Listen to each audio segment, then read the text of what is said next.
காவல் விசாரணையில் உயிரிழந்த திருபுவனம் அஜித்குமாருக்கு வலிப்பு வந்ததாக எஃப்ஐஆர் பதிவு செய்த காவலர் ரமேஷ்குமாரிடம் சிபிஐ அதிகாரிகள் விசாரணை மேற்கொண்டு வருகின்றனர். கூடுதல் தகவல்களை செய்தியாளர் இளையராஜா வழங்க கேட்கலாம். இளையராஜா வணக்கம். இப்ப சிபிஐ விசாரணை தொடங்கியிருக்க நிலையில இந்த எஃப்ஐஆர் பத்தி நம்ம மீண்டும் ஒரு முறை தெரிஞ்சுக்கலாமா? முழு விவரங்கள் என்ன இளையராஜா?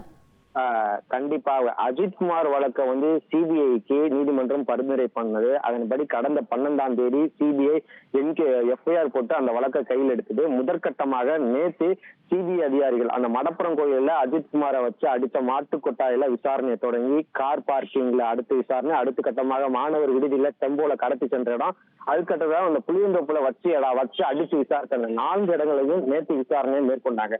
இந்நிலையில இன்று தற்போது ஒரு சிறிது நேரத்துக்கு மேல மாலை திருப்போணம் காவல் நிலையத்துல இந்த அஜித்குமார் அதாவது ஹெட் கான்ஸ்டபிள் கண்ணன் ஒரு ஸ்டேட்மெண்ட் கொடுத்தாரு. அந்த ஸ்டேட்மெண்ட் அடிப்புல தான் இந்த ரமேஷ்குமார் என்ற காவல் ஆய்வாளர் எஃப்ஐஆர் போட்டுறாரு. அந்த எஃப்ஐஆர்ல என்ன சொல்லியிருந்தாருன்னு பாத்தீங்கன்னா, அஜித்குமார அந்த விசாரிக்கும் போது இந்த 5 காவலர்களும் விசாரிக்கும் பொழுது அவருக்கு ஸ்டிக்ஸ் வலுப்பு இறந்ததா அந்த எஃப்ஐஆர்ல குறிப்பிட்டிருந்தாங்க. அந்த எஃப்ஐஆருக்கு ஐஓஆர்னு பாத்தீங்கன்னா ரமேஷ்குமார் தான்.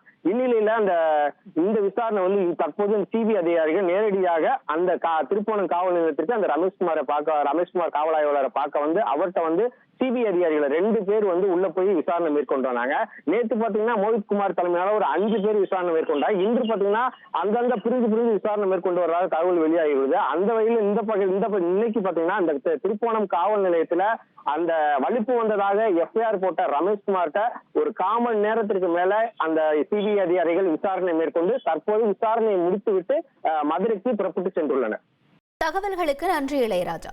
உங்கள் தந்திவன் தொலைக்காட்சியில் கணபதியே வருவாய் தினமும் காலை 7 மணிக்கு காணத் தவறாதீர்கள்.